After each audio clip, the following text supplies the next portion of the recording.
Ghostly greetings, my guys. Ghostly greetings. It's your boy Prue. Holler at me. We're going to talk about The Midnight Library by Matt Haig. This book blew up for the longest time. I finally got to sit down and read it.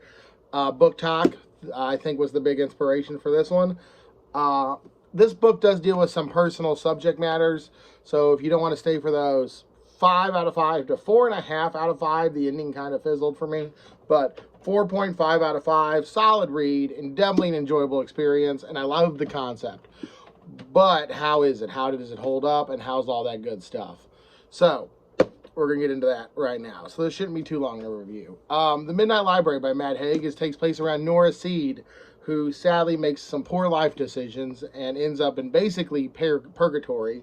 And she has a midnight library, and each book is her life if she chose a different path. Like, oh, what would I would have done if I would have just said F college and moved to Australia? Or, you know what, screw it, I'm sticking with my high school band and we're going to be famous. How would that affect my life? How would I affect their life? There's even a sad part about her cat that died, and she just wanted her normal life, but a life with her cat in it. And that one definitely hit home. Matt Haig did blend a lot of these stories together extremely well. I really liked how each book in her Midnight Library felt different enough, but you definitely didn't see like how it like you didn't go from 0 to whatever. Like when you're playing a video game, you're like you level up as you go, and then you become real powerful gradually.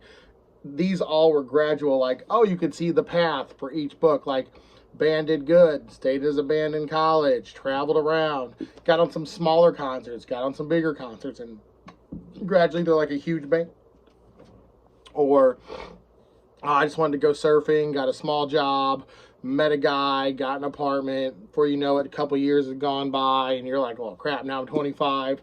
I got this guy, and I haven't done anything with my life except smoke weed and lay on the beach in Australia. So I really enjoyed Nora's stories throughout the whole book. And like I said, the cat one, of course, hit home.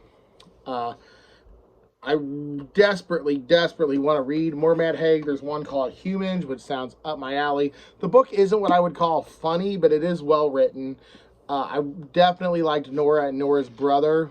Drug abuse is something I have never had to really deal with in my life, but I know a few who have, and that definitely is hard. Not only the person doing it, but that person's family. So I definitely related to a lot of stuff in this book. Every part of this book felt relatable, and each day I would read basically a chapter or a book in her Midnight Library, and I did find myself on many days very anxious to come home and just, oh, read. And there's one day where I cheated, where I read like 3 because they were kind of short, and I was like, oh, that's really cool.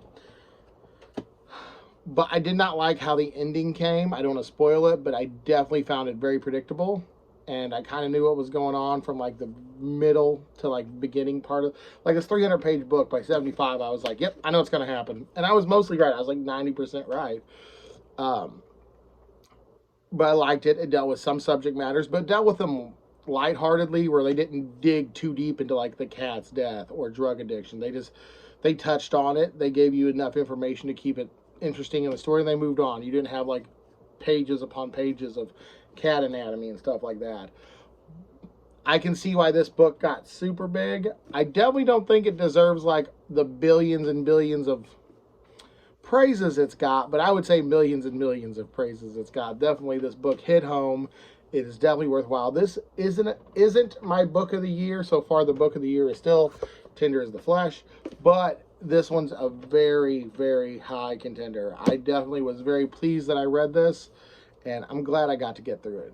So 4 out of 5 to 5 stars. The ending's the only thing that really held it back, and a wee bit predictability. It reminded me of a show called Sliders. Have you all ever seen Sliders? But it's Friday. Happy Friday. And here's a question I want to watch to anyone who still sticks around. I'm a book nerd. I love books. I have a room full of literature. Stephen King's shelf is raised behind my Korean flag. My friend Daryl got me from Korea. That is all of the works of Stephen King, except 2. I'm missing 2. I have R.A. Salvatore. I have Lord of the Rings, Dune. I have a various library. So if something were to happen to me and I went to like a heaven, it would be a midnight library where I would read different books on different stories of my life. But what would your midnight library be? Would it be like a midnight GameStop? Would you play a video game where you're the character, like in a sim world, and see what you do? Would you have like a midnight record store and you would put on a vinyl and drink some Sprite and build Legos while listening to what happens in your life? What is the soundtrack to your life, if you will? I really enjoyed it, and it got me to thinking about some stuff. Like I said, a lot of the books I've been reading while I've been dealing with some medical issues, I don't know if I'm having like an existential crisis, if I'm realizing my own mortality due to all the medical issues I've had. But it got me like, where would I go differently? What are some things would I have done differently? Would I have started jujitsu sooner? Would I have said, you know what, no Rawlings, I'm going to risk it all and stay with my high school band? Torrance, not named after the Bring It On girl, named after Jack Torrance. Would I have, would I have just rolled the dice, moved to Vegas, moved to Australia, hung out with Steve Irwin, my hero? What would I have done differently? What would the Midnight Library? But now here's the thing that gets me. I kind of like the book that I'm in. I have the best friends a guy could ask for. I have a beautiful home. I have some great cats. And I make the best ramen, let me tell you. So, how can I make my book better? And that's something I'm starting to do. So, thank you, Matt Haig, for that realization. And thank you guys if you stuck around for a 7-minute video. Like I say, I don't do this for views or subscribers. I do this as like a video diary. So one day when someone asks me, oh, what you think of this book since you read a lot, I'll be like, here you go. But this has been your boy Prue, guys. And thanks for watching. And thanks for sticking around. Stay creepy.